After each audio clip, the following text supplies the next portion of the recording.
성경, 하나님의 말씀에 대해서 배우겠습니다. 먼저 일반 계시를 알아야 됩니다. 하나님은 자신이 만든 자연 만물을 통하여 자신을 계시하십니다.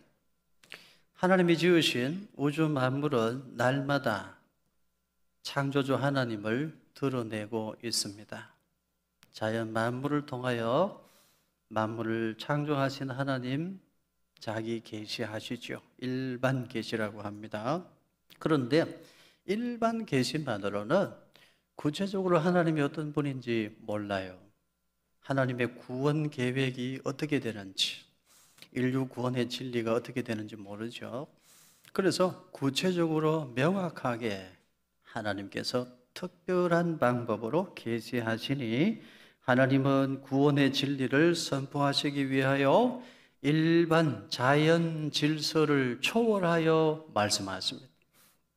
일반 자연 질서를 초월하여 하나님이 말씀하셔요. 이것이 특별 계시인데, 예수 그리스도는 성육신하신 하나님의 말씀이십니다. 예수님은 완전한 특별 계시로 이 땅에 오셨어요. 예수님을 통해 우리가 하나님 이런 분이구나 알죠. 또 하나, 성경은 특별 계시로 기록된 하나님의 말씀입니다. 우리 눈에 보이는 특별 계시, 예수님, 기록된 특별 계시, 성경 말씀입니다. 이제 그림을 하나 볼까요? 자, 파피루스. 애굽 나일 강변에도 저기 많아요. 저 파피루스로 종이도 만들고 배도 만들고, 저 파피루스로 배를 만들어서 역청을 칠하면 아주 좋은 배가 된대요. 모세가 갈대 상자에 담겨 버려졌죠. 저 파피루스 갈대로 만든 상자에 담겨져서 모세가 애굽 나일 강변에 던져졌습니다. 저 파피루스로 고대에는 종이를 만들었어요. 파피루스로 고대에는 종이를 만들고 책을 만들었죠. 저 파피루스로 책을 만들던 곳을 비블로스라 했어요. 저 파피루스로 종이를 만들고 책을 만들던 도시를 비블로스라 그랬어요. 그래서 바이블은 책이라는 뜻입니다. 바이블은 책이라는 뜻이에요. 바이블을 책, 그래서 성경은 책 중에 책이라 그런 뜻인데, The Scripture라는 말은 기록물 중에 기록물, 문서 중에 문서, 하나님 말씀을 가리키죠. 그래서 성경은 책 중에 책, 책 중에 책이라는 뜻입니다. 성경을 또 캐논이라고도 해요. 캐논이라는 것은 뭐냐면, 과거에 건물을 짓거나 하면 요만한 막대기 자를 하나 만들어요. 그게 캐논인데, 그 집을 다 짓기까지 그 기본 막대기 자 하나가 끝까지 그게 기준이 되는 거예요. 청량의 표준이 되는 거예요. 성경은 그런 뜻이 있어요. 표준. 성경은 척도, 규범, 그런 뜻도 있습니다. 성경은 책 중에 책이라는 뜻이다. 바이블은 어디서 왔나? 파피루스로 책을 만들던 곳을 비블로스라 했는데 거기서 왔다. 그래서 성경은 책이라는 뜻, 책 중에 책이라는 뜻이다. 이해하시면 되겠고요. 다음, 성경은 구약과 신약으로 이루어져 있습니다. 구약은 옛 언약, 신약은 새 언약. 옛 언약, 새 언약. 그래서 구약, 신약, 약속이라는 뜻입니다. 구약, 옛 약속은 무슨 내용일까요? 메시아가 오신다. 기름 부음 받으신 분이 이 땅에 오신다는 약속. 신약, 새 약속은 뭐죠? 그 메시아가 오셨다. 그리고 다시 오신다는 약속. 신약이에요. 구약 신약은 옛 언약, 새 언약 그런 뜻입니다. 구약과 신약은 과로에 있어서는 하나이며 동일하나 과로에 있어서는 다양하다. 구약과 신약의 실체는 과로로서 동일하나 경륜이 서로 다를 뿐이다. 구약의 성도들도 그리스도를 통하여 하나님의 약속에 참여하는 자들이 되었다. 천천히 받아 적어보세요. 구약과 신약은 실체에 있어서는 하나이고 동일하다. 경륜에 있어서는 다양하다. 경륜이라는 말은 하나님의 뜻을 드러내시는 방법, 메시아를 말씀하시는 길이 다양하다는 뜻이에요. 실체는 그리스도, 실체는 예수님인데 예수님을 드러내어 우리에게 알려주시는 길과 방법이 다양하다. 그런 뜻에서 경륜이 다양하다. 경륜에 있어서는 다양하다. 구약 성경에 예수님을 예표하는 방식이 다양해요. 그걸 경륜이라고 하고요. 실체는 그리스도입니다. 구약의 성도들도 그리스도를 통하여 하나님의 약속에 참여하는 자들이 되었습니다.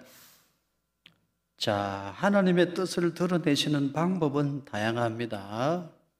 구약도 신약도 예수 그리스도를 말씀합니다. Jesus is the Christ.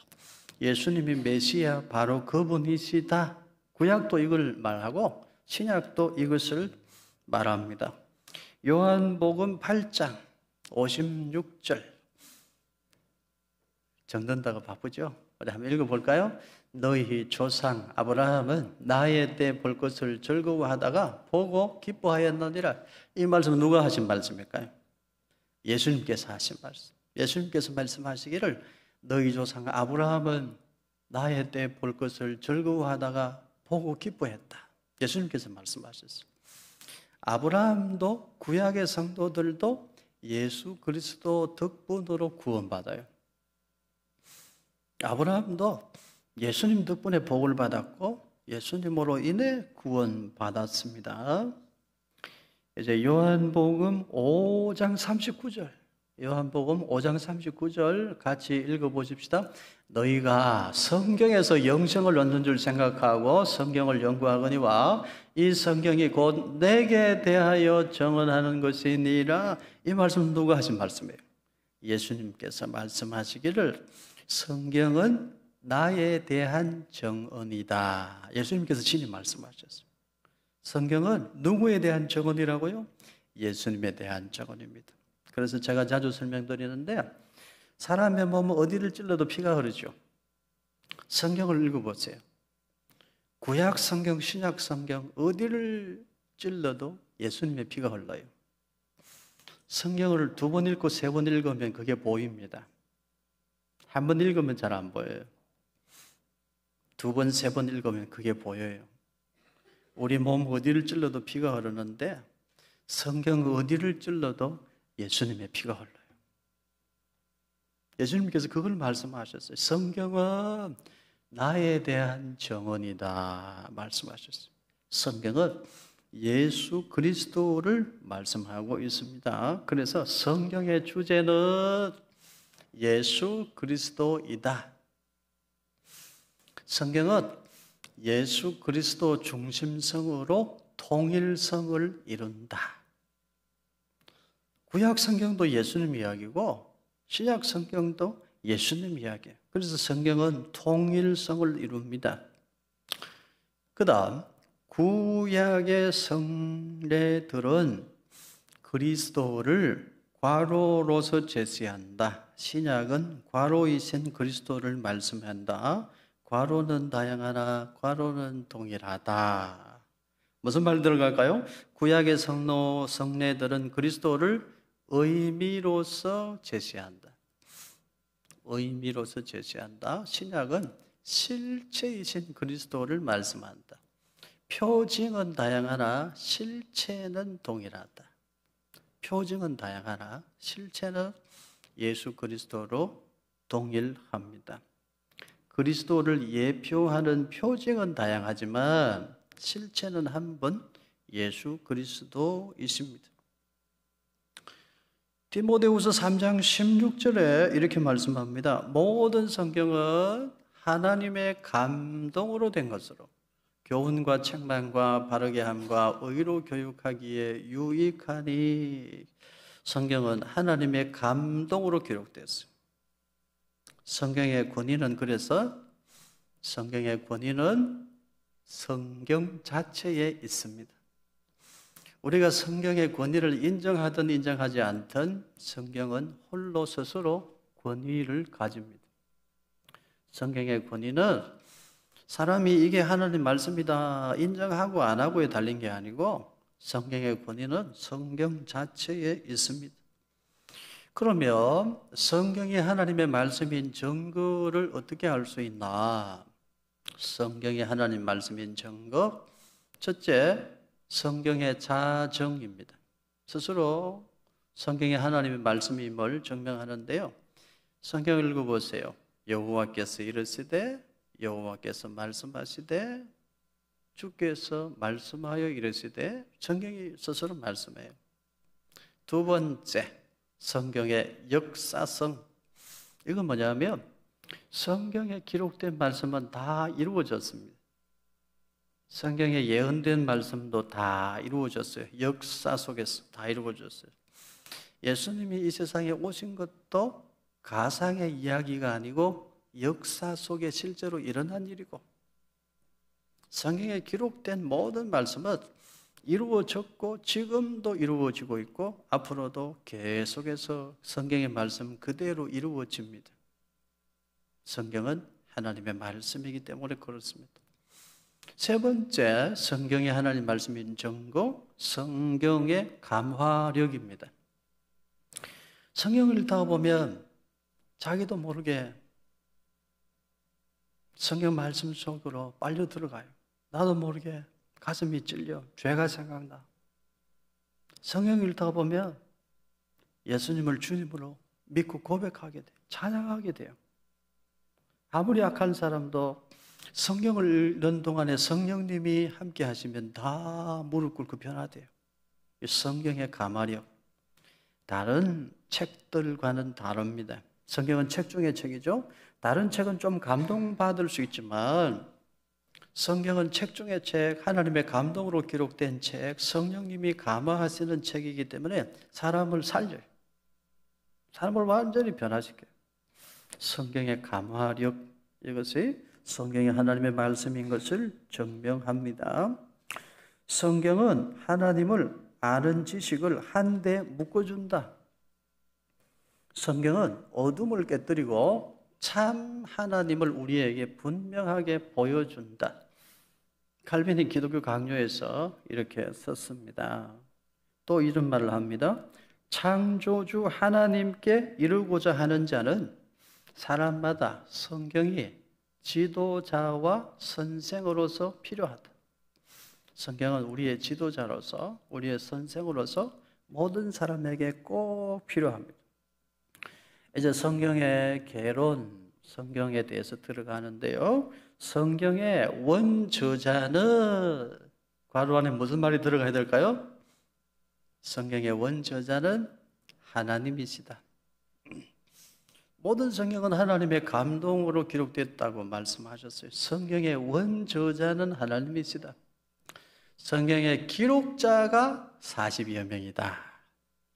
성경의 원저자는 하나님, 성경의 기록자는 40여 명입니다. 성경은 계속해서 말씀해요. 하나님이 이르시되, 하나님이 말씀하여 이르시되, 여호와께서 이르시되. 성경의 원저자는 하나님이십니다. 그런데 하나님께서 시대마다 사람들을 택하셔서 그들의 손을 잡고 친히 기록하셨어요. 그렇게 성경을 기록한 사람들이 40여 명입니다. 성경을 기록한 사람들은 각기 다른 시대를 살았어요. 유식한 사람, 무식한 사람 다 달라요. 직업도 다양합니다. 학자, 정치인, 군인, 제사장, 왕, 선지자, 목자 농부, 어부, 세리, 무식자, 육식자 다 다양해요. 그럼에도 불구하고 성경의 주제는 하나예요. 놀랍죠? 외부에 보이지 않는 힘이 작용하지 않고서는 불가능해요. 다른 시대에 다른 곳에서 살았어. 그런데도 40여 명의 기록자들이 기록을 했는데 주제가 하나야. 외부에 일관된 힘이 작용하지 아니하면 불가능한 일. 성경은 그것을 어떻게 말씀해요? 성경은 하나님의 감동으로 기록되었기 때문에 그게 가능했던 거예요. 그래서 성경은 하나님의 말씀이고 성경의 원저자는 하나님, 기록자가 40여 명이다. 성경의 기록 연대는 어떻게 될까요? 구약 성경은 BC 1500년경부터 BC 400년경에 기록되었습니다. 구약 성경 모세오경이 1446년에 기록된 것으로 보입니다. 그럼 모세 시대 이전에는 어떻게 되나요? 여러분, 언어학을 공부하신 분이 계신지 모르겠습니다만 모세 시대 이전의 언어라는 것은 상형 문자, 그림 문자 등의 수준이었습니다. 동굴, 벽화 등으로 남아있죠. 모세 시대에 이르러 하나님의 말씀에 비로소 뜻이 분명한 문자로 기록되기 시작했습니다. 그럼 모세 시대 이전에는 하나님 말씀 없었나요? 하나님 말씀이 있었습니다. 하나님 말씀 구전전성의 방법으로 계속 하나님 말씀은 선포되었습니다. 하나님 말씀을 암송을 하는 거예요. 그리고 그거를 들려주는 거예요. 암송하고 들려주고, 암송하고 들려주고. 그런데 이게 얼마나 효과적인 방법인지 몰라요. 여러분, 하나님 말씀을 내가 암송한다는 건 완전히 내 것이 된다는 거예요. 내가 완전히 암송해야만 내 자식들에게 가르치고 들려줄 수 있어. 그래서 하나님 말씀을 암송하는 방법인데, 이 암송하는 방법은 굉장히 유익한 방법이에요. 그래서 이스라엘의 쇠마 교육법 보면 성지순례 가서 이스라엘 유대인들이 교육시키는 것도 보면 지금도 암송해요. 계속 여기 머리에 뭘 쓰고 계속 암송해요. 암송해요. 암송은 매우 유익해요. 저는 여러분들이 성경 암송할 수 있기를 바랍니다. 아멘이 너무 적네요. 우리 주일학교 아이들 성경 암송할 수 있기를 바라요. 하나님 말씀을 암송하는 동안 말씀이 내 속에 살아있잖아요.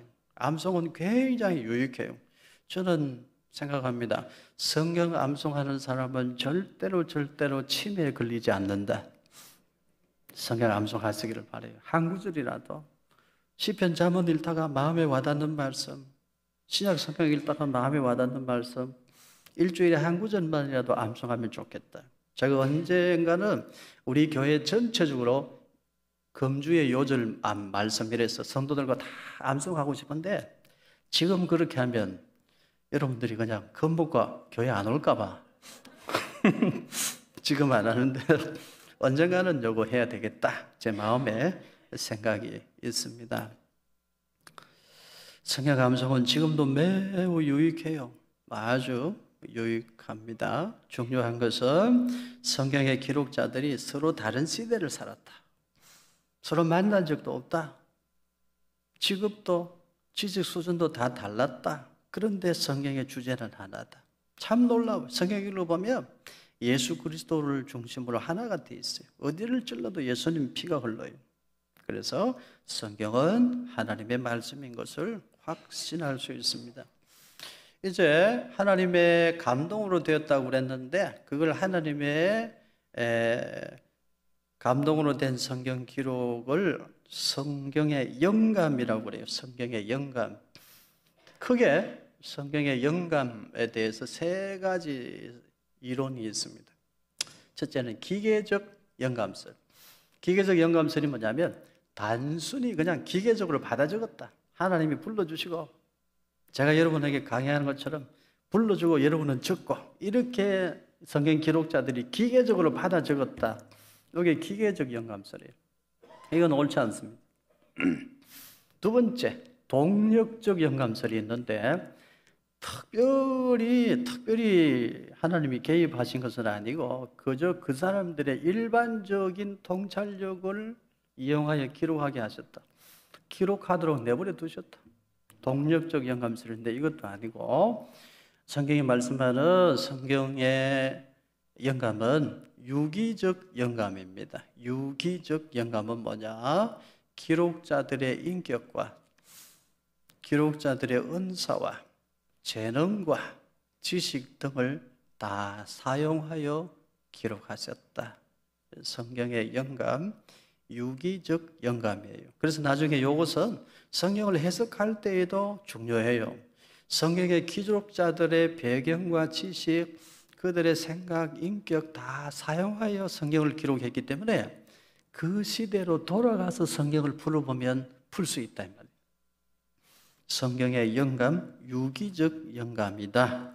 기억하시기를 바라고, 이제 좀 어려운 단계로 들어갑니다. 정신을 바짝 차려야 돼요. 다시 설명할 수 없기 때문에 오늘 제가 설명을 웬만하면 하려고 하는데 잘 받아 적으면서 공부하시기를 바라요. 성경의 원본과 사본과 역본이 있습니다. 성경의 원본과 사본과 역본이 있는데 성경은 히브리어, 아람어, 헬라어로 기록되었습니다. 성경은 무슨 말로 기록됐다고요? 히브리어, 아람어, 헬라어로 기록되어져 있습니다. 그런데 성경의 원본은 파피루스나 양피지 등에 기록되었으나 지금은 찾을 수 없다. 원본은 없어요. 만일에 성경에 원본이 있으면 어떻게 거기 막 가서 사람들이 그거를 절하고 우상숭배처럼 하겠죠. 성경의 원본은 없어요. 성경의 사본은 사해 사본, 마소라 사본, 시내산 바티칸 사본 등이 있습니다. 성경의 역본은 탈굼역, 70인역, 불가타역 등이 있는데요. 이게 좀 어려운 내용이긴 한데 여러분 자세히 이제 하나씩 설명할 테니까 잘 메모하면서 적어 보시기를 바랍니다. 성경은 히브리어, 아람어, 헬라어로 기록되었습니다. 이것을 제가 설명하겠습니다. 히브리어는 고대 이스라엘 사람들의 언어입니다. 현대 히브리어가 있지만 히브리어는 고대 이스라엘 사람들의 언어입니다. 아브라함과 그의 후손들의 언어입니다. 히브리어는 아브라함과 그의 후손들의 언어입니다. 그럼 아람어는 뭐냐? 아람어는 유목민들의 언어인데 아람 나라 수리아 제국을 건설하고서 세력을 얻어서 이 유목민들의 언어인 아람어가 당시 그 지역의 공용어가 되었어요. 근데 이 아람어는 영향력이 굉장히 커서 예수님 당시에도 이 사람들이 아람어로 서로 소통을 했어요. 그래서 구약 성경은 히브리어로 대부분이 기록되어졌고 일부 아람어로 기록되어져 있습니다. 헬라어는 신약 성경을 기록한 언어인데요. 헬라어에 대해서 설명합니다. 그리스 헬라라고 하죠. 그리스는 영어식 이름입니다. 정식 명칭은 헬레닉 리퍼블릭입니다. 헬라스라는 말은 헬렌 왕의 후손들이라는 뜻인데 로마인들이 헬라서 사람들을 부를 때 그라이코스라고 부른 데서 연유하여 영어식 이름 그리스라는 말이 나왔어요. 라틴어의 영향을 영어가 많이 받았거든요. 그래서 그리스 헬라라는 말입니다. 그리스라고 하고 헬라라고 하는데 실제로 그리스 사람들은 자기를 그리스라고 하지 않고 헬라스라고 그래요. 헬라스. 헬라어는 그리스 헬라 제국의 언어인데 알렉산더 대왕이 만들어 놓은 헬레니즘 영향으로 헬라어가 한때 국제 공용어가 되었습니다. 누구 영향으로요? 알렉산더 대왕의 영향으로. 학교 다닐 때 뭐 공부 좀 해본 것 같죠? BC 334년에 알렉산더 대왕이 동방원정에 나섰는데 인도, 이집트까지 정복합니다. 그리고는 이 알렉산더 대왕이 가는 곳곳마다 헬레니즘 문화를 만들어요. 헬라화 정책을 펼쳐서 헬레니즘 문화를 만듭니다. 그것이 가능했던 이유가 있어요. 알렉산더 대왕의 스승이 누구입니까? 아리스토텔레스입니다. 그리스 헬라 철학이 소크라테스, 플라톤, 아리스토텔레스로 내려가잖아요. 그 아리스토텔레스에게서 배운 사람이 알렉산더 대왕이에요. 그러니까 이 사람은 오래 살지도 못했어요. 그러나 어디로 가든지 헬라화 정책을 펼치고 헬레니즘 문화를 심는 것입니다. 알렉산더 대왕이 만들어 놓은 헬레니즘은 강력한 영향력을 가지고 있었어요. BC 30년에 로마의 시저가 로마 제국을 건설한 이후에도 헬라어는 국제 공용어였어요. 로마가 유대 지방을 정복했어도 로마의 언어 라틴어보다 헬라어의 영향력이 더 컸습니다. 그래서 예수님 십자가 명패에 여러분 뭐라고 새겼어요? 예수님 십자가에 달렸을 때 그 명패에 무슨 글을 새겼어요? 나사렛 예수 유대인의 왕 이렇게 썼잖아요. 예수님 십자가 위에 나사렛 예수 유대인의 왕 그렇게 새겨졌는데 세 가지 언어로 기록되었습니다. 예수님 명패에 세 개의 언어로 기록됐어요. 요한복음 19장 20절에 세 가지 언어가 뭘까요?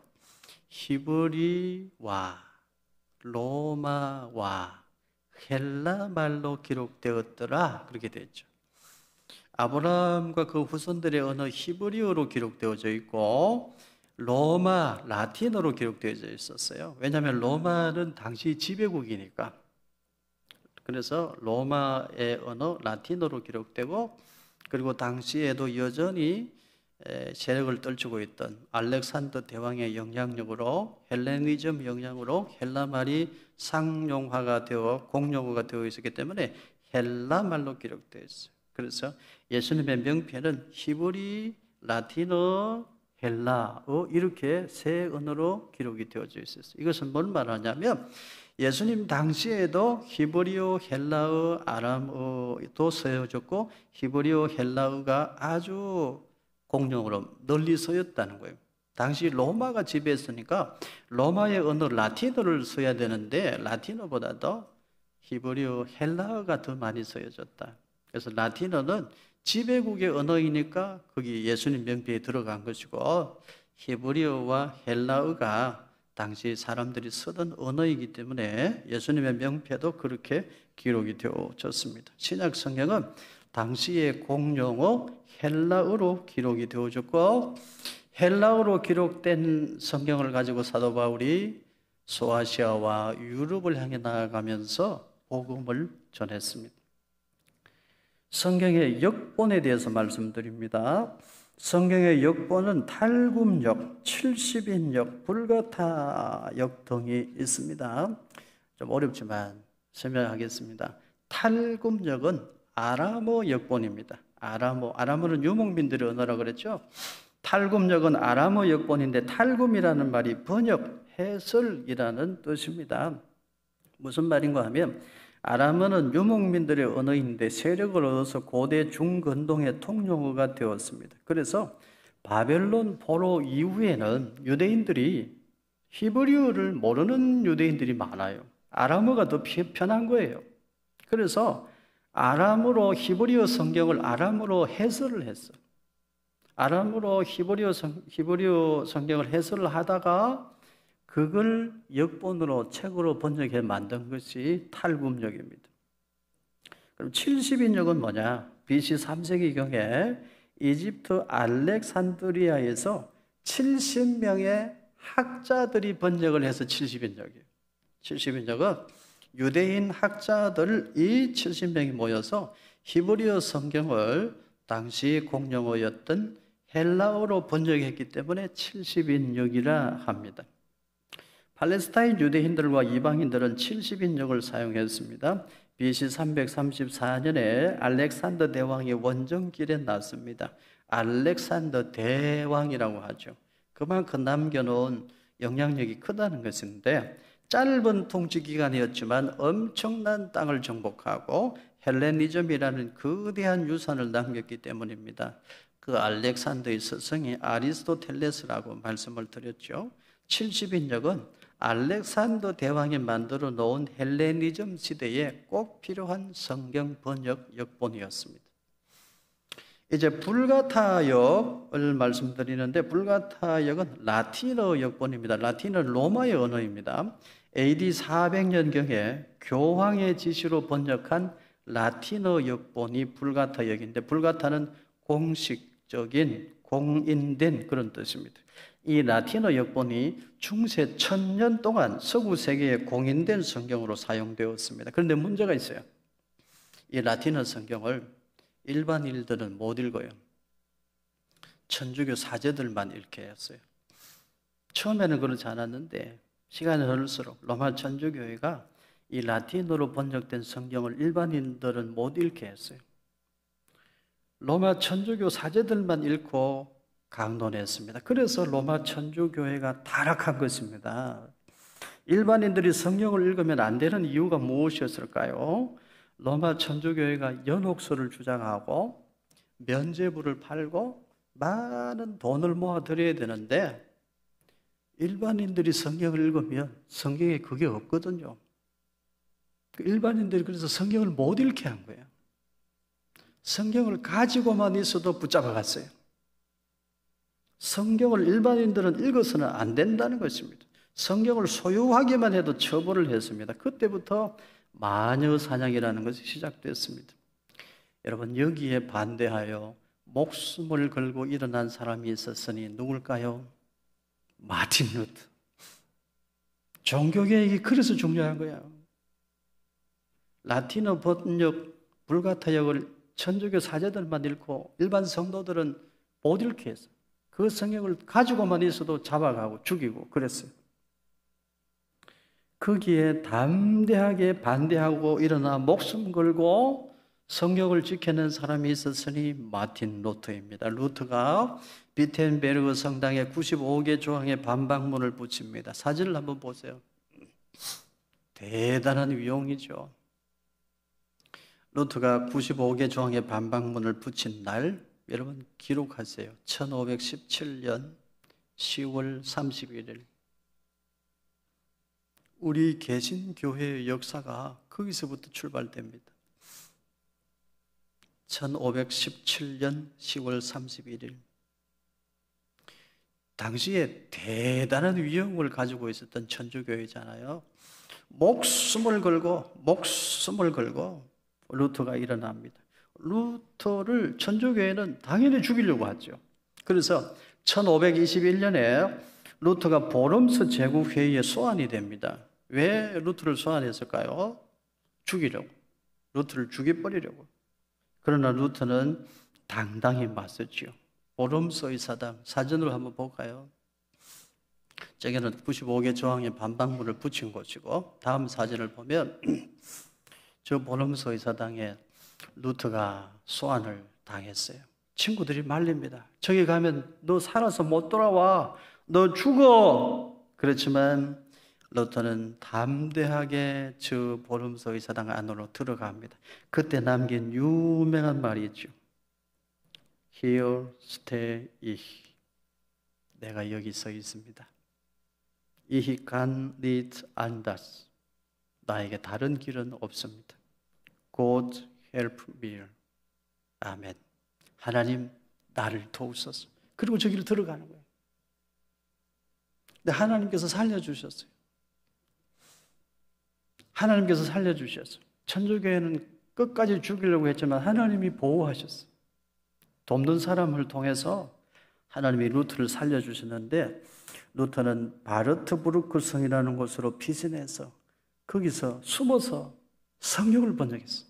하나님이 내 목숨 살려주신 이유가 있다. 성경을 번역해야 된다. 누구라도 성경을 읽을 수 있게 해야 된다. 바르트부르크 성에서 성경을 번역한 거예요. 루터가 목숨 걸고 라틴어 성경을 독일어로 번역을 했어요. 모두가 읽게 하자. 얼마나 중요한 일인지 몰라요. 성경을 읽게 해야 우리가 산다. 천주교 사제들만 성경을 읽고 일반인들 성경을 못 읽게 하니 교회가 부패하고 썩었다. 우리가 살려면 성경을 읽어야 된다. 성경을 읽으려면 모든 사람이 읽을 수 있도록 번역을 해야 돼. 바르트 브루크 성에서 루터가 목숨 걸고 성경을 번역해요. 제가 그 역사를 공부하면서 너무 감동적인 거야. 바르트 브루크 성, 저도 아직 못 가봤는데 거기 내가 꼭 가봐야 되겠다. 루터가 성경을 번역했던 곳, 그곳이 꼭 가봐야 되겠다. 그래서 제가 아직 가보지는 못했지만요, 제 목회의 영감이 거기서 나오고 제 목회의 방향이 거기서 나오기 때문에 이걸 그림으로 그려야 되겠다. 그래서 우리 교회에 화가가 계셔요. 이기순 권사님. 이기순 권사님께 제가 부탁을 드렸어요. 이게 루터가 성경 번역했던 바르트 브루크 성의 그림인데, 언덕인데 그림을 그려주세요. 그래서 우리 권사님이 그림을 잘 그렸어요. 어디다 뒀느냐? 제가 성경 읽고 설교 준비하는 제 책상 바로 옆에 있어요. 바르트 브루크 성 그림이 있어요. 보고 싶으면 와서 보시기를 바래요. 제 목회가 거기서 힘을 얻기 때문에 그래요. 오직 성경으로. 루터가 성경을 번역했던 그 정신, 죽어도 나는 성경을 번역하고 성경을 가르친다. 그 정신. 내가 끝까지 그 정신으로 목회해야지. 그래서 제가 여기 책상에 있으면 바로 옆에 그 그림이 딱 있어요. 성경은 이렇게 중요해요, 여러분. 성경을 읽어야 되는 이유가 이렇게 중요하고 우리가 성경을 가르쳐야 되는 이유가 이렇게 중요한 거예요. 여러분 저를 따라하세요. 오직 성경으로 솔라 스크립투라. 그거는 왜 따라 안 해? 한번 해봐요. 솔라 스크립투라. 여러분 저기 뭐가 있어요? 솔라 스크립투라. 우리 교회가 가는 길이 그 연장선상에 있는 거예요. 솔라 스크립투라, 솔라 그라치아, 오직 은혜, 솔리 데오 글로리아, 오직 하나님께 영광. 우리 교회는 그 길로 간다는 거예요. 왜냐하면 그 길만이 사는 길이니까 그렇습니다. 이제 영어 번역본에 대해서 말씀드리는데 우리 청년들 특별히 잘 들으시기를 바라요. 영어 역본은 위클리프 성경, 틴데일 성경, 험정역, 킹 제임스 버전, 그리고 개역 표준역, NASB 등이 있습니다. 이거 좀 설명이 필요한데요. 영국의 위클리프 성경이 영어로 번역한 최초의 성경입니다. 그런데 영국의 위클리프는 영어로 성경을 번역했다는 이유로 죽고 난 다음에 그 무덤이 파헤쳐지고 화형을 당했어요. 로마 천주교회가 이토록 성경 번역을 두려워했어요. 이유가 뭘까요? 자기들이 잘못한 게 있으니까 그렇죠. 위클리프가 성경을 번역했는데 성경 번역했다는 이유로 나중에 무덤을 파헤쳐가지고 뼈를 화장을 해. 화형식을 했어요. 영어로 번역한 최초의 성경입니다. 그래서 위클리프를 종교개혁의 새벽별이라 이렇게 말하기도 합니다. 두 번째 틴데일 성경이 있는데요. 영국의 윌리엄 틴데일이 독일로 건너가서 헬라어 성경을 영어로 번역했어요.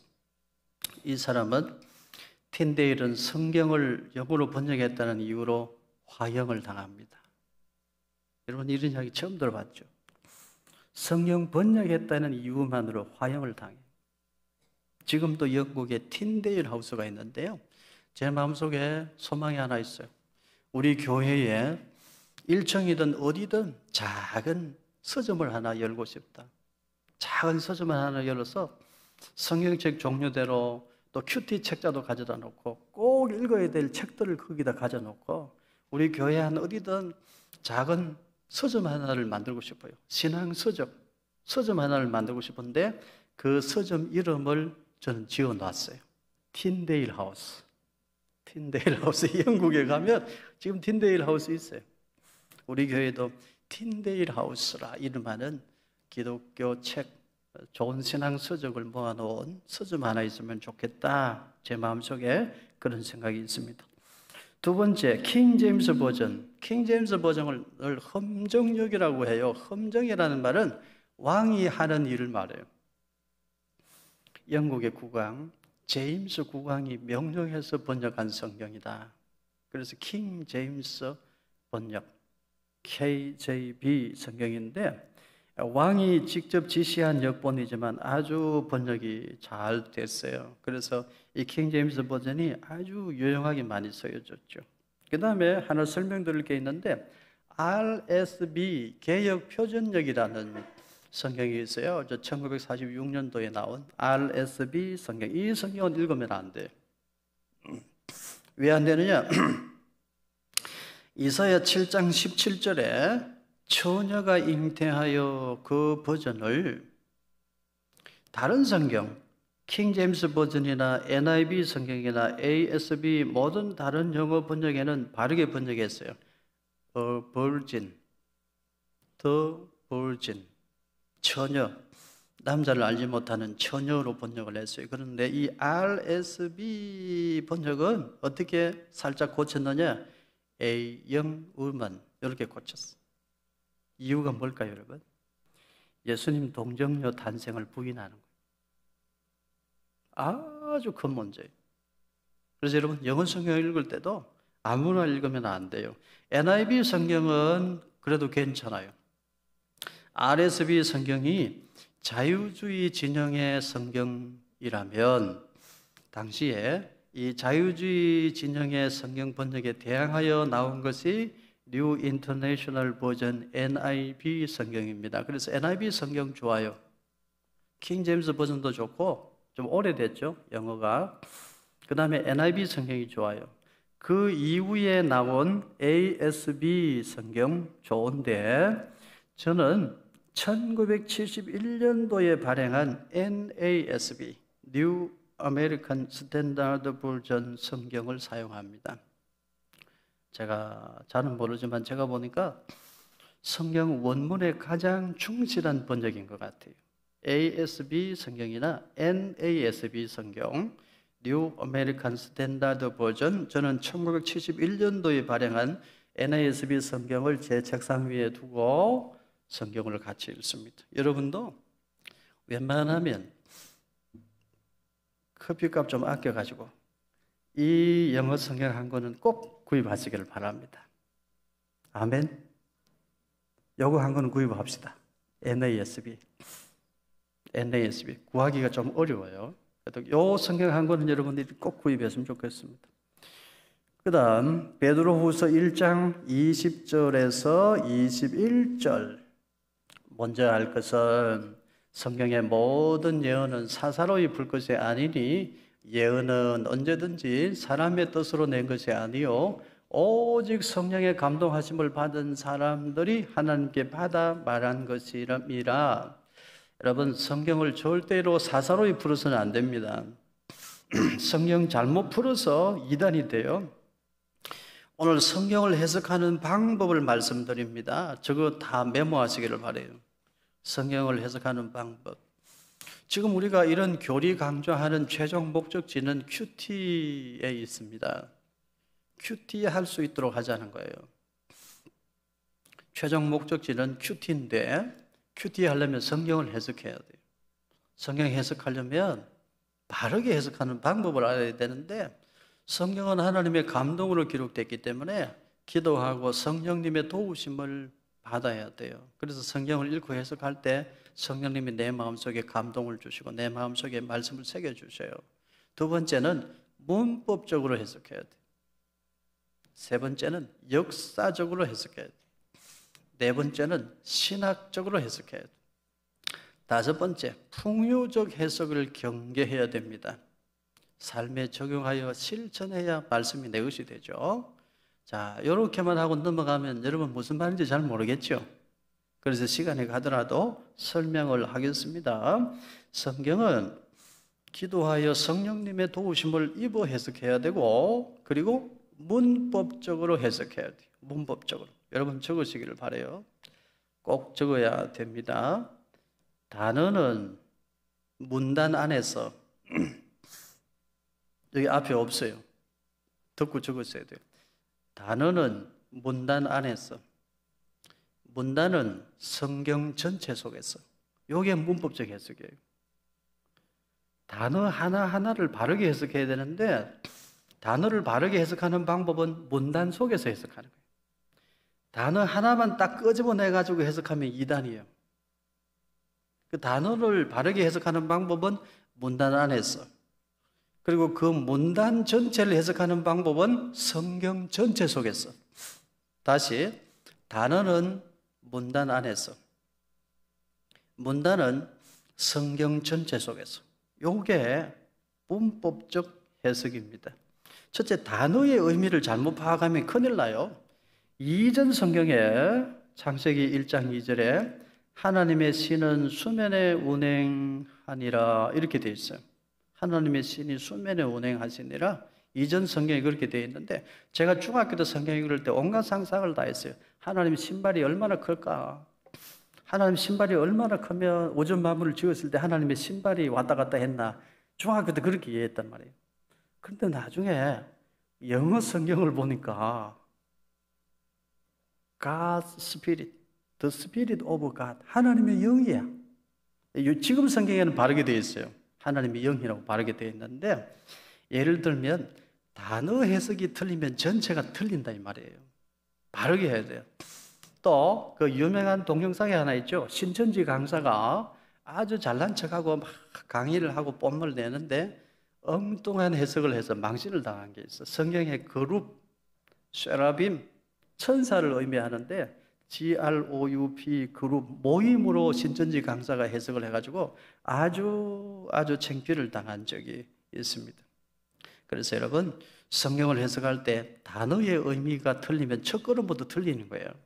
단어의 의미를 정확하게 파악해야 되는데 단어의 의미를 정확하게 파악하려면 문단 안에서 그 단어 하나만 떼내가지고 해석하면 이단이 돼요. 그 문단은 성경 전체 속에서 해석해야 돼요. 이게 문법적 해석입니다. 성경 읽는데 작은 자 하나라도 실족하게 하면 연자 맷돌을 메고 목에 메고 죽는 것이 낫다. 그 부분만 떼내서 해석하면 어떻게 돼요? 그럼 목에 메고 죽어야 돼요. 또 성경을 읽는데 한 단어 한 문장만 해석하면 내 손이 범죄하면 차라리 찍어버리는 게 낫다. 그럼 찍어버려. 우리 죄를요 평생 살면서 한 번만 짓습니까? 얼마나 많이죠. 손은 2개밖에 없어. 찍어낼 손이 더 없어. 이 팔이 범죄하면 찍어버리는 게 낫다. 그때마다 발 찍어버리면 어떻게 돼요? 성경이 그렇게 해석하는 게 아니고 문장 속에서, 문단 속에서, 단어와 문장도 전체 문단 속에서 해석을 해야 돼요. 이단들은 그걸 안 해요. 그래서 이단이 된다 이 말이에요. 피를 먹지 말라. 피 먹지 말라 했으니까 수혈 거부다.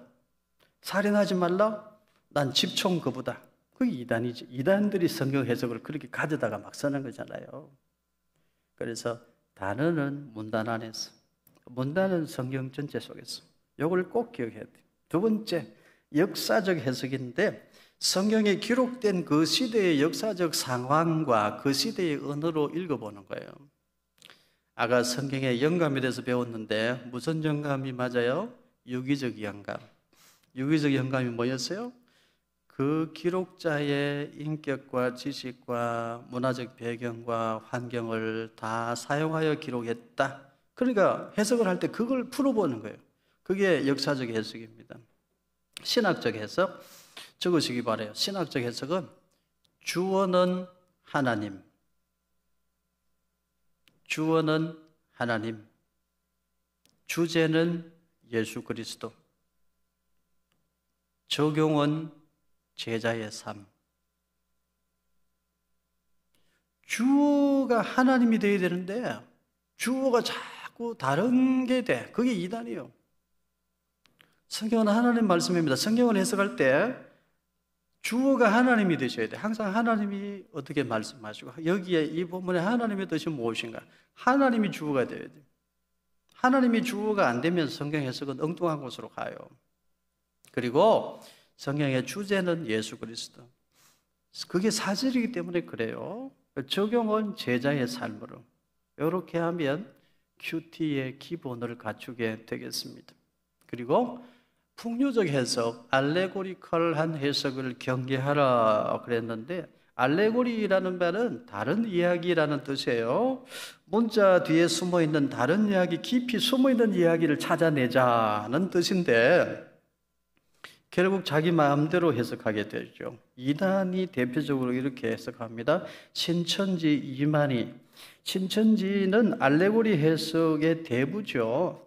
이만희는 보혜사 성령이다. 요거 결론을 내기 위해서 모든 걸 다 맞추어서 해석하는 거예요. 비유풀이라는 게 끝은 이만희는 보혜사 성령이다. 그거 주장하려고 만들어 놓은 거예요. 도표 그려가지고 막 이야기하는데, 거기 참 제가 한번 봤는데 신천지가 도대체 뭐길래 사람들이 이렇게 많이 가나. 제가 동영상을 하나씩 열어봤는데, 여러분은 신천지 강의 안 듣는 게 좋아요. 저는 그래도 분별할 수 있으니까 도대체 이만희가 어떤 강의를 하나 들어봤는데 기가 막힌 강의를 하더라고. 여러분, 청계산이 신해산인 걸 알죠? 신해산이 청계산 맞죠? 발음이 이렇게 하더라고. 청계산이 신해산인 거 여러분 알죠? 청계산 개자가 신의 개자입니다. 아주 기가 막힌 이야기 하더라고. 근데 사람들이 아멘 해 막 거기 빨려들어. 여기 청계산이 신해산입니다. 왜 그런 주장할까요? 자기가 보혜사 성령이라고 주장하려고. 청계산이 신해산이래. 개자가 신의 개자니까. 아주 웃기시더라고요. 아주 웃기시다. 그런데 사람들이 거기 왜 끌려가는지 모르겠어요. 시내, 시나이라는 말은 가시떨기 나무가 많은 곳이라는 뜻이에요. 모세가 하나님의 부르심을 받을 때 떨기나무 불꽃 가운데 부르심을 받았잖아요. 그 가시떨기 나무가 많은 곳 시나이라는 뜻이에요. 신의 개자하고 신해산하고 아무 관련이 없어요. 이 신천지를 그렇게 자기 마음대로 해석해요. 하나님의 교회 어머니 하나님, 이것도 아주 기가 막히는데, 갈라디아서 4장 26절에 위에 있는 예루살렘을 자유자니 우리 어머니라. 이전에 하나님의 교회 홈페이지 제가 들어가 봤더니 홈페이지 처음에다가 이걸 딱 띄워놨더라고요. 지금은 그걸 내렸어. 그 본문은 율법과 복음을 설명하는 말씀이거든요. 이스마엘이 아니고 하나님의 은혜로 주신 아들 이삭을 통하여 하나님의 구원 역사가 펼쳐진다. 사람의 노력으로 낳은 이스마엘이 아니고 하나님이 주신 아들 이삭이 대를 잇는다. 그 말씀이거든요. 율법과 복음의 차이를 말씀하는 구절인데, 예루살렘은 자유자니 우리 어머니라, 요거를 딱 따다가 봐라. 아버지 하나님만 있는 게 아니고 어머니 하나님도 있다. 장기일자 우리 어머니 하나님이다. 그러면 아멘 하고 막 거기 고개를 숙이고 끌려다니고 막 그래요. 우리 어머니라는 말씀은 하나님의 은혜로 예수 그리스도를 신앙 고백한 성도들, 율법이 아니라 율법을 완성시켜 주신 예수 그리스도의 보혈의 공로로 그 복음으로 의롭다함을 받은 사람들은, 복음으로 의롭다함을 받은 사람들은 교회를 이루게 되는데, 그 교회가 신자들에게는 어머니와 같은 곳이다. 어머니의 품이다. 그런 뜻이잖아요. 이스마엘이 아니라 이삭이라고 하는 것이 핵심인데, 이거 문장 하나만 가져다가 어머니라 그거 가져다가 장길자는 우리 어머니 하나님 이렇게 가는 거예요. 그러니까 여러분, 성경 해석이 잘못된 것에서부터 이단이 된다는 걸 알아야 돼요. 이전에는 이런 말을 많이 했어요. 그 목사님 성경을 잘 쪼갠다. 이런 말 들어본 사람 손 들어봐요. 그 목사님 성경을 되게 잘 쪼개. 영해한다는 목사님들. 예전에 부흥사 목사님들 중에 그런 분들이 많았잖아요. 사무엘상 17장에 다윗이 골리앗을 죽이기 위해 매끄러운 돌 5개를 준비했던 것이 옳시다. 오늘 우리도 매끄러운 돌 5개를 준비해야 되는 것이 옳시다. 첫째 매끄러운 돌 주일 성수, 둘째 매끄러운 돌 새벽기도, 셋째 돌은 11조, 넷째 돌은 봉사, 다섯째 돌은 전도. 매끄러운 돌 5개 없는 사람 손 들어봐. 회개해야 돼. 회개해야 돼. 매끄러운 돌 5개를 준비해야 될 줄로 믿습니다. 왜 아멘 안 해? 왜 아멘 안 해? 옛날에 우리 부흥회 이런 식으로 많이 했어요. 이게 알레고리칼 해석이죠. 성경의 본문과 전혀 상관이 없어요. 이제는 우리 이런 수준은 벗어나야 돼요. 알레고리 해석은 주로 뭐는 뭐다, 뭐는 뭐다 이렇게 전개되는데요. 그런 해석을 경계하셔야 돼요. 자, 이제 넘어갑니다. 성경 해석의 정확무오한 법칙은 그 안에 뭐가 들어갈까요? 성경 자체이다. 성경은 성경으로 해석합니다. 요한복음 5장 39절 너희가 성경에서 영생을 얻는 줄 생각하고 성경을 연구하거니와 이 성경이 곧 내게 대하여 정언하는 것이니라. 이 말씀 여러분 다시 마음에 새기시기를 바라요. 예수님께서 직접 하신 말씀이에요. 성경은 나에 대한 정언이다. 예수님이 하신 말씀이에요.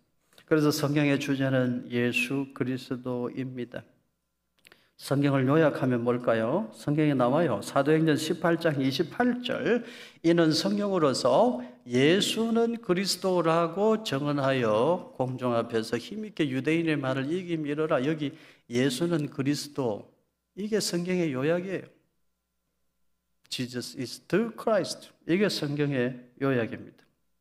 고린도전서 15장 3절에서 4절 내가 받은 것을 먼저 너희에게 전하였노니 이는 성경대로 그리스도께서 우리 죄를 위하여 죽으시고 장사지는 바 되셨다가 성경대로 사흘 만에 다시 살아나서. 성경은 예수 그리스도를 말씀합니다.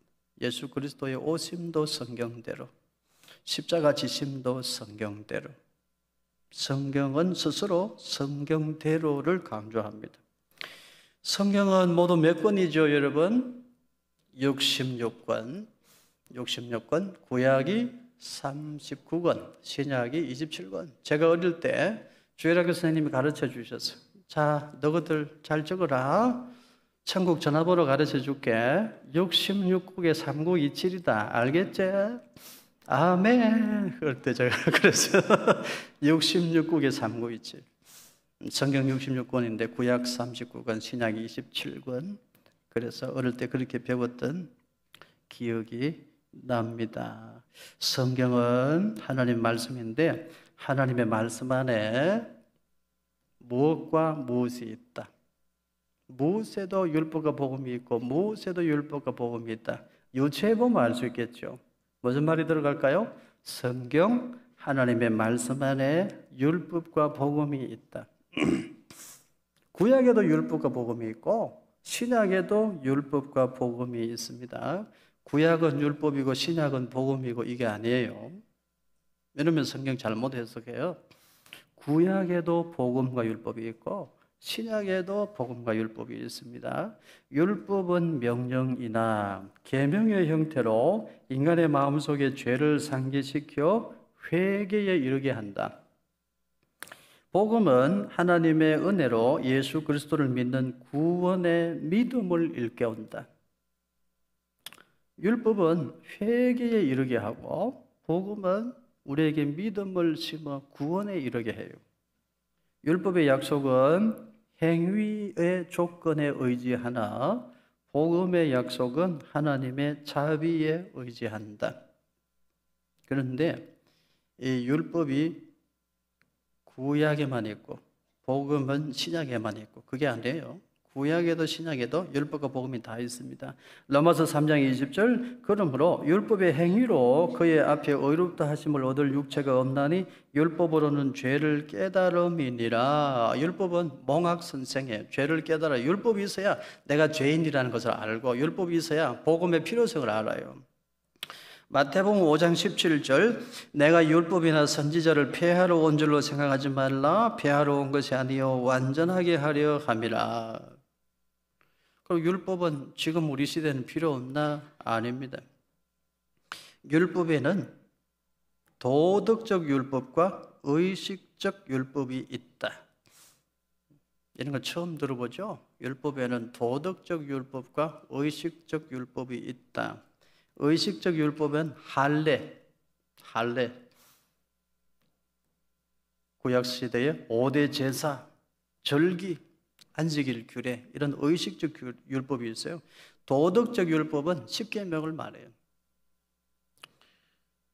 에베소서 2장 15절에 말씀합니다. 법조문으로 된 계명의 율법을 어떻게 폐하셨으니 이는 이 둘로 자기 안에서 한 세 사람을 지어 화평하게 하시고 의식적 율법은 폐하셨어요. 지금 할례 안 받아도 돼요. 받는 게 좋지만 구약의 절기 지금은 안 지켜도 돼요. 그거 다 예수님 오심을 예표하는 것이기 때문에 의식적 율법은 폐하셨어요.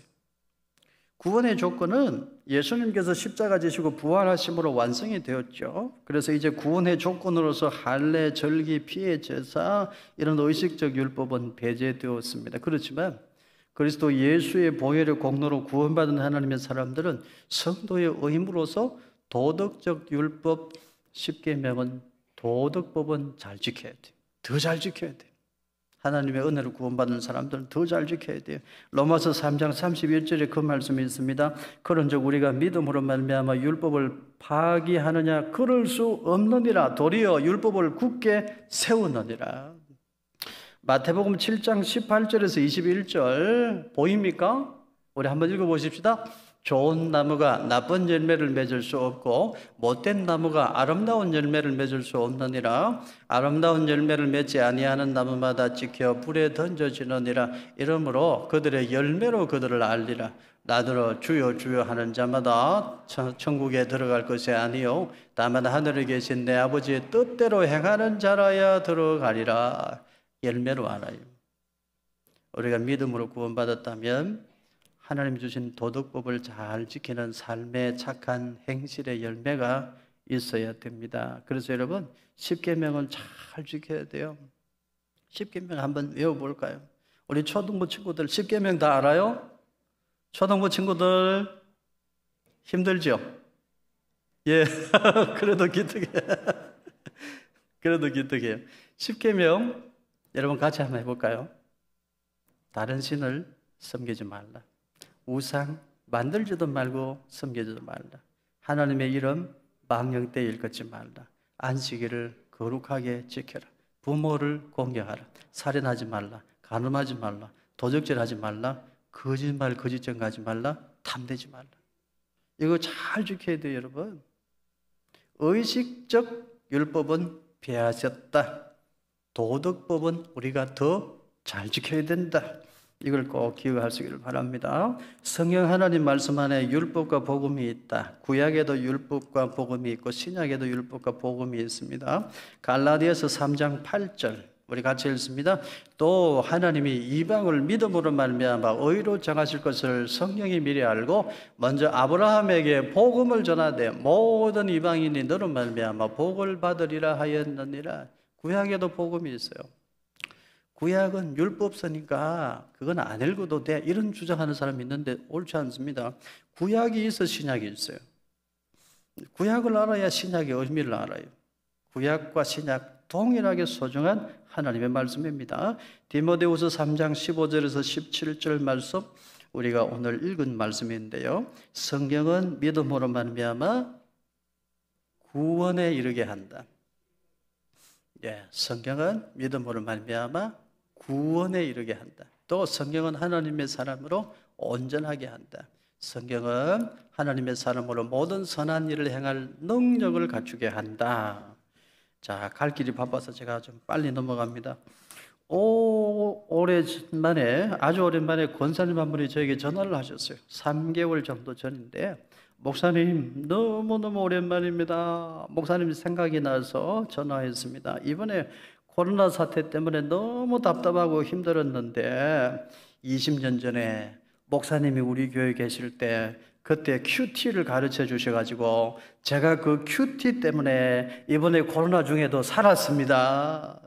큐티 때문에 살았어요. 코로나 때문에 내가 교회를 못 가고 답답한데 20년 전에 목사님이 큐티를 가르쳐 줘가지고 집에서 큐티 하면서 내가 살았어요. 근데 큐티 하니까 내 영혼이 더 좋아졌습니다. 3개월 전에 제가 목양실에서 받은 전화입니다. 그때 제가 가르쳐 드린 큐티가 스페이스 큐티법인데요. 여러분에게도 오늘 소개하려고 그래요.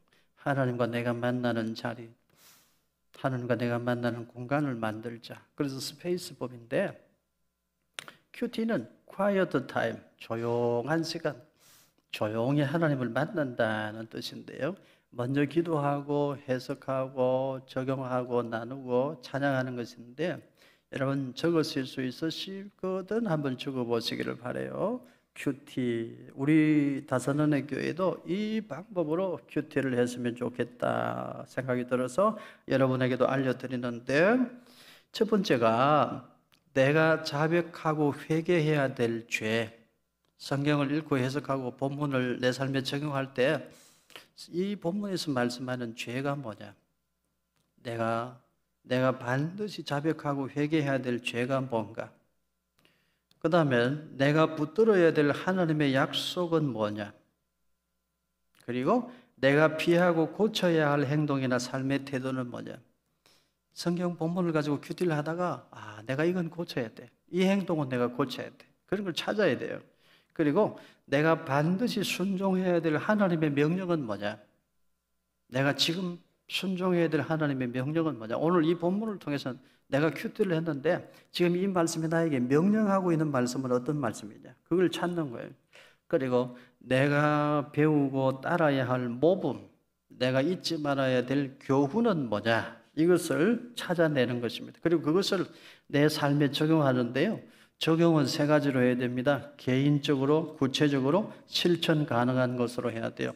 큐티 열심히 해가지고 성경 읽고 성경 해석해서 적용할 때는 이거는 우리 신랑이 들어야 될 말씀이다, 그러면 안 돼. 그거는 흔들리잖아요. 이거는 누구에게 주시는 말씀이다? 나에게 주시는 말씀이다. 그래서 개인적으로, 그리고 구체적으로, 그리고 실천 가능한 것으로 적용해야 돼요. 성경 번역과 성경 해석에는 신학이라는 징검다리가 있습니다. 신학의 종류에 대해서 조금 설명이 필요한데요, 성경을 대하는 태도에 따라서 성경을 해석하는 방법이 다르고, 성경을 해석하는 방법에 따라서 신학이 달라집니다. 그리고 또 신학에 따라서 성경을 해석하는 태도도 달라져요. 그래서 우리는 신학을 구분하고 신학의 종류가 어떤 게 있는가 알고 있어야 됩니다. 첫째, 복음주의 신학이 있습니다. 복음주의 신학, 종교개혁, 청교도 신앙, 경건주의로 이어지는 신앙과 신학이다. 예수 그리스도의 복음을 믿고 받아들이는 모든 사람은 복음주의자이다. 아주 넓게 이제 복음주의를 정의를 했는데, 복음주의는 참 좋은 의미죠. 좋게 출발했어요. 그런데 이게 문제가 됩니다. 나중에 두 번째 신학의 종류에 자유주의 신학이 있어요. 자유주의 신학은 인간의 이성에 기초하는 합리주의와 인간의 자각을 강조하는 칸트 철학의 결합이다. 18세기 산업혁명과 계몽주의의 영향으로 영국과 독일에서 시작되었는데 19세기 말에는 미국으로 급속도로 퍼져나갔다. 쉽게 말하면 자유주의는 뭐냐? 내 머리로 이해되는 것만 믿자. 내 머리로 이해 안 되는 것은 믿지 말자. 성경에 기록된 말씀이라도 내 머리로 이해되는 것만 믿자. 이게 자유주의 신학이에요. 이건 엄밀히 말하면 신학이 아니고 불신앙의 다른 표현이죠. 이 자유주의 신학은 이렇게 말해요. 성경 속에 하나님의 말씀이 일부 들어있다. 여러분 이 차이를 알겠어요? 성경은 하나님의 말씀이다. 복음주의와 자유주의 신학, 성경 속에 하나님이 일부 들어있다. 여기 자유주의 신학. 이해가 되겠죠? 이 신학이 언제 나왔느냐? 산업혁명이 일어나고 계몽주의, 르네상스 그래가지고 인간이 최고다 막 한껏 교만해졌을 때 이런 자유주의 신학이 나왔어요. 지금도 교만한 사람들은 이렇게 생각해. 교만한 사람들은 자유주의 신학을 가지고 있어요. 자기도 모르게 내 머리로 이해되는 것만 믿는데 한없이 교만하고 어리석죠. 우리가 우주 만물의 지혜를 내 머리로 어떻게 다 알아요? 내 머리로 이해되는 것만 믿겠다. 그 어리석은 교만이잖아요. 거기서 벗어나야 되는데 많은 사람들이 그 교만의 틀을 못 깨고 나와. 자기가 똑똑한 줄 안다 이 말이에요. 그러면 근본주의 신학은 또 뭐냐? 근본주의 신학, 19세기 후반에 자유주의 신학이 위세를 떨치고 복음주의는 약화되었다. 복음주의가 좋게 출발했는데 자유주의 신학이 너무 강하게 막 공격해 들어오는 거예요. 머리로 믿을 수 있는 것만 믿자. 이러니까 복음주의 진영에서 이거 큰일 났다. 이거 우리 이 신앙을 지켜내려면 이러면 안 되겠다. 그래서 너무 강하게 반발한 신학이 근본주의 신학이에요. 근본주의 신학은 자유주의 신학에 대항하기 위하여 생겨난 참 좋은 신학이에요. 근본주의 신학은 사실은 자유주의 신학으로부터 복음을 지켜내려고 일어난 신학, 20세기 초에 일어난 신학입니다. 그런데 이 근본주의 신학에는 아픔이 있어요. 근본주의에 해당하는 사람들 참 좋은 사람들이야. 근데 이 사람들에게 아픔이 있어. 너무 자유주의로부터 복음을 지켜내려고 너무 극단적으로 가버렸어. 그래서 이 근본주의 신학이 어디로 가느냐 하면 극단적 종말론으로 가는 거예요, 이게. 세대주의라고. 자유주의 신학을 너무 강하게 반발하다 보니까 분리운동, 세대주의 운동. 그래서 결국은 뭐냐? 어디까지 갔느냐? 극단적 종말론. 우리는 너하고 다르다. 너희는 부활 못해. 우리만 구원받아. 우리만 부활해. 극단적 종말론으로 간 거예요. 그래서 이 근본주의 이분들이 참 좋은 분들인데 아파요, 아파. 너무 많이 가버렸어. 그래서 극단적 종말론으로 가버렸고 시한부 종말론자들의 뿌리가 여기에 있습니다. 그래서 근본주의는 아픈 신학이다. 여러분 이렇게 기억하면 되겠고요. 여기에 신복음주의 신학이라는 것이 나왔어요. 근본주의가 자유주의 신학과 막 싸움을 하는데 너무 좌양좌야, 너무 왼쪽으로 가. 막 서로 분리하고 막 세대주의 운동 일으키고 막 이러니까 우리는 좀 부드럽게 싸우자. 의도는 괜찮아 보였죠? 우리는 자유주의와 좀 부드럽게 싸우자. 요게 신복음주의야. 온순하게 싸우자. 뭐 싸울 게 뭐가 있나? 대화로 풀어가야지. 신복음주의 신학의 특징은 사랑을 이야기해요. 저도 오늘 사랑을 이야기했는데 그런 성향하고는 좀 달라. 이 신복음주의 신학자들은 우리는 자유주의와 손을 잡는데 이것은 자유주의와 타협하는 게 아니고 자유주의 속으로 침투하는 것이다. 처음에 그렇게 주장했어요. 그럴듯한 변명이죠. 우리는 자유주의 속으로 들어간다. 자유주의를 변화시키려고. 그런데 어떻게 돼요? 사실은 변질되고 말았습니다. 침투가 아니라 완전히 변질되고 말았어요. 지금 신복음주의는 자유주의와 손을 잡고 변질되고 말았습니다. 신복음주의가 자유주의와 하나가 돼가지고 우리 시대에 나타난 현상이 하나 있는데 그게 WCC예요. WCC 들어봤어요? 세계교회협의회, 교회 일치운동. 여기에는 무당 점치는 사람들도 들어가요. 온갖 종교가 여기 다 포함돼. WCC 들어보셨죠? 우리 한국 교회에 여기 가입된 교단들이 많아요. 우리 교단은 여기 가입 안 돼 있어요. 점치는 무당들이 와서 무당 굿도 하고 막 그래. 우리는 사랑해야지. 그들 속으로 침투에 들어가서 그들을 변화시켜야지 했는데 사실은 같이 변질돼 버린 거예요. 이게 WCC 운동입니다. 무당, 마술사, 점술가 등도 다 포함되는 WCC는 종교 혼합주의, 인본주의, 변질된 교회 일치 운동입니다. 절대로 그 길로 가서는 안 돼요. 우리는 그 길로 가지 않습니다. 신복음주의는 현대의 우리 시대의 문화 흐름인 포스트 모더니즘과 흐름을 같이 하고 있다. 여러분 포스트 모더니즘이라는 이야기 들어보셨어요? 포스트 모더니즘은 인본주의와 다원주의를 지향합니다. 야, 너만 옳다고 하지 마. 아주 우리 함정에 빠지기 쉬운 말이 있어요. 요즘 많이 하는 말 중에 야, 다른 건 틀린 게 아니야. 다를 뿐이야. 그럴듯한데 그게 함정이 있어요. 이건 뭐예요? 절대 진리를 부인하는 거예요. 절대 권위도 부인하는 거예요. 야, 다른 건 다른 것이지 다르다고 틀렸다고 말하면 안 돼. 그럴듯해 보이죠? 이게 우리 시대의 문화 포스트 모더니즘이에요. 다른 종교에도 구원의 길이 있어. 다른 종교에도 구원의 길이 있어. 미국의 많은 유명한 신학자들이 포스트 모더니즘과 손을 잡고 그 길로 넘어가 버리고 말았어요. 유명한 목사님들 참 입으로 말하기가 안타까워. 나중에는 다른 종교에도 구원이 있지 않을까요? 이렇게 하고 세상을 떠났어. 유명한 부흥사 목사님. 너무너무 속상해. 이 신복음주의와 포스트 모더니즘은 딱 궁합이 맞아. 자기들끼리 잘 맞아. 이 포스트 모더니즘은 절대 진리, 절대 가치를 인정하지 않아요. 다양한 게 선이다 이렇게 말해요. 절대 권위, 절대 규범도 인정하지 않습니다. 전통과 권위를 허물고 다양성이 선이다. 다양성을 지향한다는 거예요. 다양하게 다 포용하고 해야 신지식인이지. 오늘 우리 시대의 문화가 이래요. 그래서 여러분, 오늘 우리 시대의 많은 아이들, 우리 젊은 청년들, 자기도 모르게 이 포스트 모더니즘 영향 속에 있어요. 그래서 자기도 모르게 안티 기독교야. 왜? 교회는 자기들만 구원이 있다고, 예수 그리스도를 믿는 믿음의 길만 구원의 길이라고 주장하니까 싫다는 거야. 그래서 이 포스트 모더니즘 문화가 오늘 우리 시대의 문화이기 때문에 우리 아이들, 중고등부 학생들, 많은 청년들이 자기도 모르게 그냥 안티 기독교인들이 돼 있어요. 우리 아이들 잘 살펴야 돼요. 우리 시대의 모든 문화가 지금 포스트 모더니즘이에요. 절대 권위 그런 거 인정하지 마. 너 배운 사람이 왜 그래?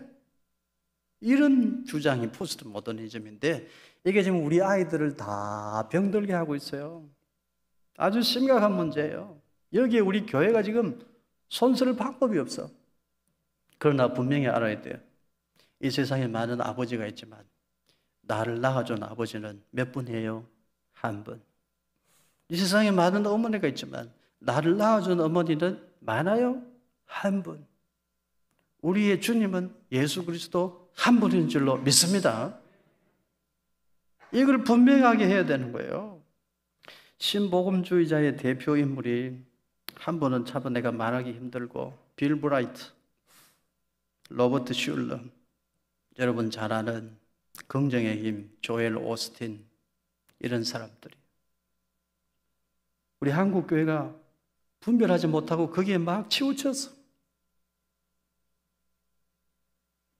치유, 회복, 평화 이런 말들로 예수님의 십자가를 밀어내버렸어. 우리 지난 30년 한국 교회가 그렇게 당했어요. 신복음주의 번영신학에 한국 교회가 이렇게 많이 병들었어. 그래서 손가락질 받는 교회가 되었으니 이제 우리는 다시 돌아가야 돼요. 오직 성경으로 돌아가야 돼요. 오직 성경으로 돌아가자는 신학이 있으니 이제 진짜 마지막이에요. 개혁주의 신학입니다. 읽어봅시다. 개혁주의는 종교개혁자들의 신학이다. 칼빈주의라고도 한다. 개혁주의는 성경으로 돌아가자고 외친다. 개혁주의의 핵심은 오직 성경, 오직 예수, 오직 믿음이다. 개혁주의는 종교개혁자들의 정신이지만 사실은 교부들의 신학이고 사도들의 신학이고 사도 바울의 신학이고 예수님의 가르침에 기초한 신학입니다. 개혁주의의 기초는 오직 성경으로 솔라 스크립투라. 개혁주의의 목적은 솔리 데오 글로리아, 오직 하나님께 영광, 이것입니다. 지금 우리는 개혁주의 신학 위에 서 있습니다. 다산원의 교회는 성경으로 돌아가자, 오직 성경으로 이 표를 붙들고 있습니다. 우리 교회 홈페이지를 보십시오. 오직 성경으로 그렇게 되어 있습니다. 우리 다산원의 교회 강단을 보세요. 솔라 스크립투라, 솔리 데오 글로리아. 우리가 지금 어디에 서 있는지 아시겠죠? 여러분, 우리의 구주는 예수 그리스도 한 분이신 줄로 믿습니다. 성경만이 하나님의 말씀이고 성경은 온전한 하나님의 말씀인 줄로 믿습니다. 성경을 늘 가까이 하시기를 주의 이름으로 축원합니다.